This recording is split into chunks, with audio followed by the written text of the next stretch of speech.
Today is the 16th of March, 2022.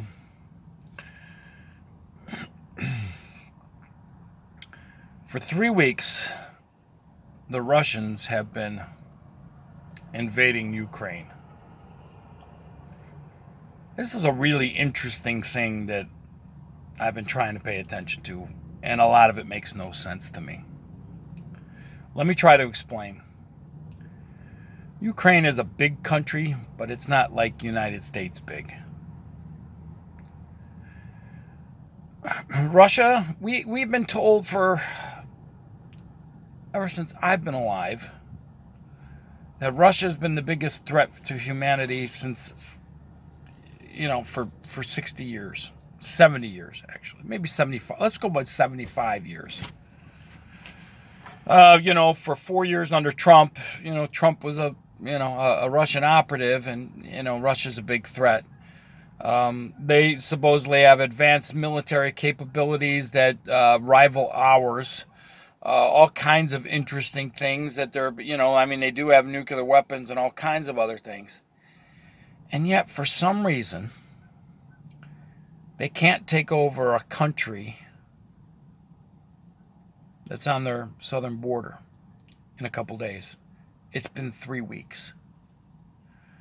So today, the Ukrainian president was on appealing to Congress to create a no-fly zone over Ukraine because Russia's bombing us and killing us. And he said they've used over 1,000 bombs. And I'm going, 1,000 bombs in 3 weeks doesn't seem like a lot to me. Considering the history of warfare, modern warfare. So this is what doesn't make sense to me. You have a country that's supposedly supposed to be advanced militarily beyond, our media has told us they are, biggest threat in the world more than anything else.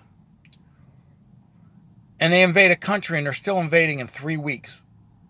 Does that make sense?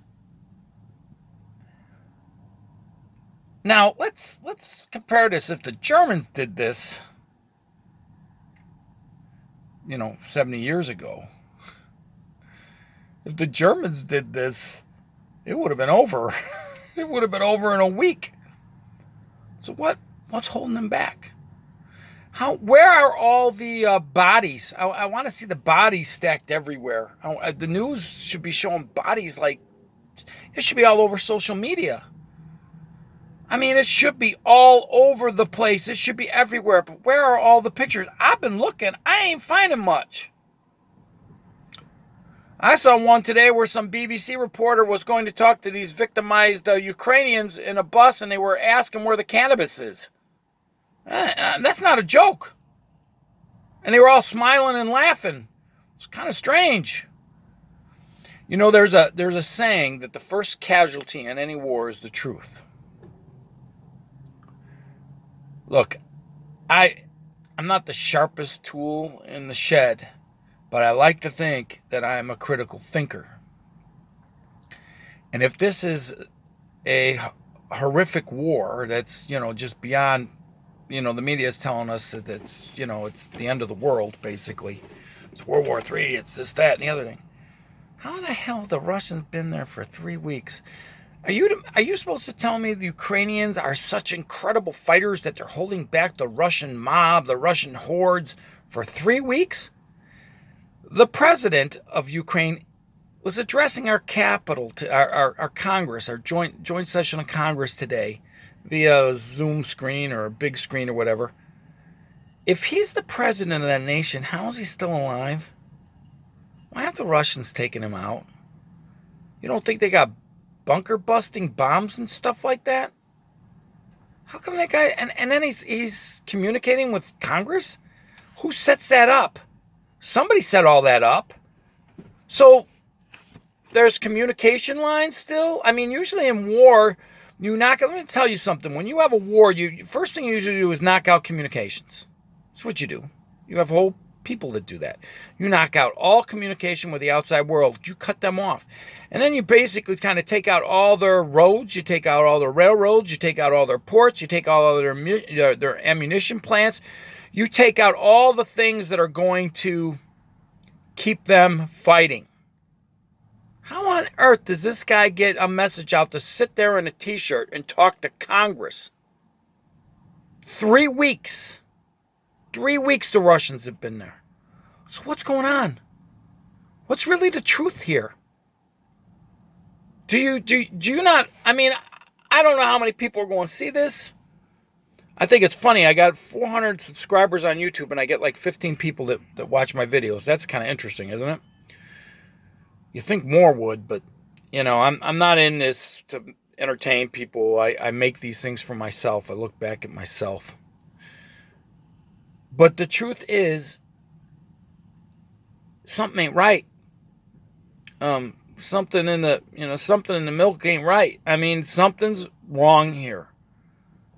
Real war involves casualties and lots of deaths and lots of mutilations and lots of destruction.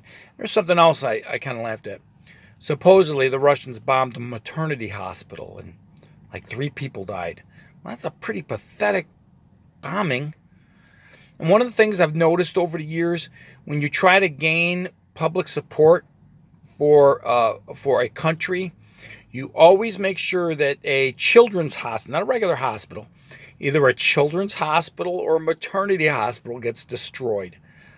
They did that. They said the same thing about Saddam Hussein. They said the same thing about Gaddafi. They always do this. They always do this. Pay attention. Pay attention to what how the media portrays these things. They will say, "Oh, a maternity hospital was wiped out," and they'll show. And then none of this makes sense. Now, I'm not saying that the Russians haven't invaded, because they have. And then here's the thing. What is his goal? What is Putin's goal? Oh, the talking heads will tell you what his goal is. But we're not being told. That guy's got an agenda. And don't tell me for 5 minutes the Ukrainians are like fighting a guerrilla war there, and are like, the Russians had a hell of a time in Afghanistan. They left in Afghanistan because it's because of the terrain, the mountainous terrain, and it's a difficult place where you're going to try to fight a war. But Ukraine is like the Midwest in the United States. Okay, it's known for growing grain. It's a grain producer, one of the largest areas on the entire globe that produces grain.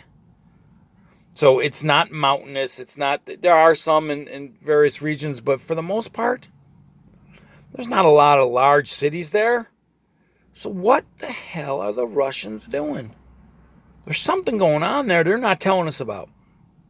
Then we have Lindsey Graham, one of our senators, a Republican senator, calling for his assassination.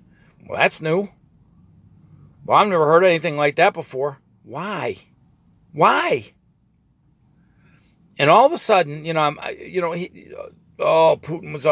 was this, Putin's that. He wants to make Mother Russia great again. He wants to unite all the former Soviet republics, like he's Hitler on a grand campaign to make Germany one again.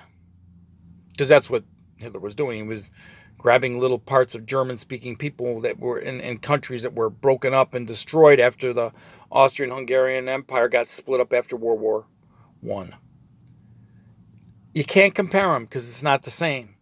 Because if Putin really was like Hitler, Ukraine would have been wiped off the map like Hitler wiped off Poland. The first casualty in any war is the truth. And we have a media that we can't trust. And there's people more knowledgeable than I am who know things in a deeper level than I do, who know people who are involved in various world affairs better than I do on YouTube, that you could probably find bits and pieces of the truth from. And that's why legacy mainstream media hates YouTube so much, is because there are everyday people with connections that may know things that the media was not telling you about. And the whole reason I make this is just very, very simple. Think. think.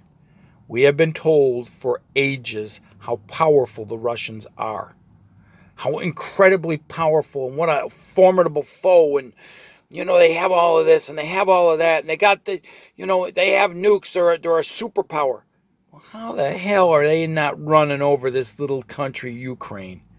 And like I said, don't think for 5 minutes that they got these soldiers and weaponry to defeat Russians. They don't. They just don't. The majority of those freaking people there are farmers.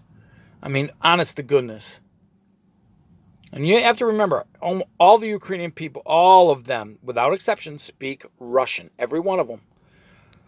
They are all bilingual. I promise you. Because Russia had control of Ukraine for so many years. So they all speak Russian. They're all from the same stock. They are, they are Slavic people. I mean, do some homework and look around and question everything you see and hear. Have eyes to see, have ears to hear. Don't believe everything that you're told that comes out of a talking head on the television. You just need to ask yourself these questions. How does a country that's so big and powerful, that completely outmatches anything Ukraine can throw at it, why is it sitting there for 3 weeks? What's he doing? What's Putin doing? What has he got going on? What is his agenda? What is his goal there? Because there's something going on. And then there's the other part. Why isn't Zelensky, if he's so concerned about his people and his well-being, why doesn't he sit down with Putin? Why doesn't he sit down with him and work something out, see what's going on? There's more going on here, folks, than we're being led to believe. And just so you know, the Biden administration doesn't want to put a no-fly zone over there. Because the Russians say, if you put a no-fly zone over here, we're going to consider it an act of war. That's why he's not going to do it. So, think about that. Chew on that, ruminate a little bit on that, and just ponder some of the things I've said. Till next time.